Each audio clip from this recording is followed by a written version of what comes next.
ស្លៀងលីអូ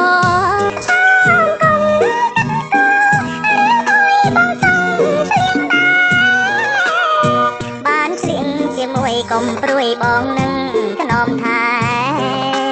ចង់ឲ្យស្លៀកដែរប៉ុន្តែខ្លាចម៉ែអូនវ៉ៃលីអូអូនស្លៀកទៅគ្រាន់កាពីអត់អីគេនោះប្រយ័ត្នតែលីអូធ្លុំកាពីមិនបានទេថ្លៃថាអូនអូននឹងទៅពេញពីផ្សារថ្មីថ្មីកុំ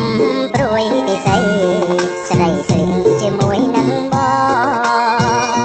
ស្លៀងបណ្ដាអូនជួយកាន់ដៃ